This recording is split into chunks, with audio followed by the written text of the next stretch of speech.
going to show you how I fit my front legs now.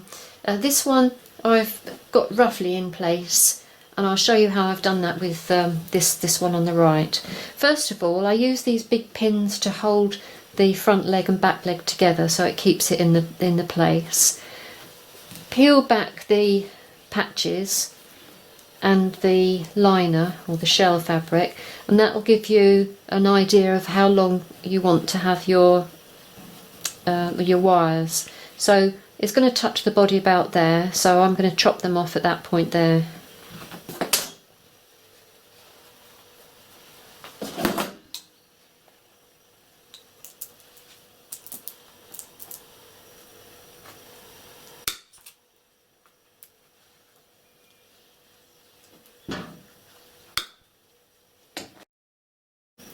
So I've got this piece of card which I'm going to slot in between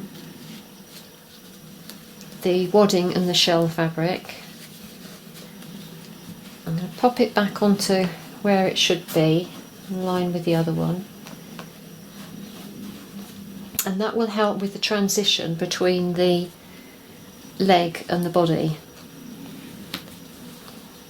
So I'm going to pin that into place, and you may need to stuff underneath just to get to fill this out a little bit, but the cardboard the card just helps to with that transition. So underneath I can actually, where I can feel there's a gap, I can just put some wadding, and then you need to trim round here, so that would come back to about there, and the same on the side, trim round to about there, and then it just naturally sort of goes underneath the leg and round the outside, and stitch that into place. And that's the other side trimmed, so I need to stitch all the way around that one. And then, because I feel that that's perhaps quite a long area of corduroy, I shall either put another patch on it, or, because he's supposed to be a gardener, I might do a few little blobs which might look like mud, I don't know. We should see how we go. Well, that's how I've done it, and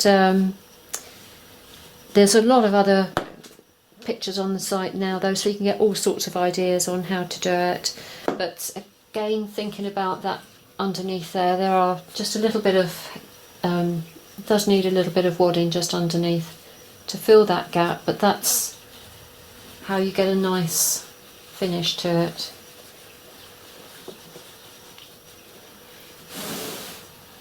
Well, I'll go and stitch those and then come back and show you the result, but I hope that helps.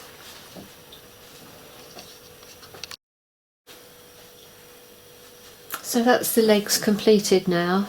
I've done the stitching all the way around the side and underneath, and I've used the curved needle for this as well actually, and it really did work well. I'm beginning to bond with it, and obviously all around this side as well. I've put my patch pocket on for his seeds, and that's about it. Not much more to do on this one now. I hope that's helped anyway.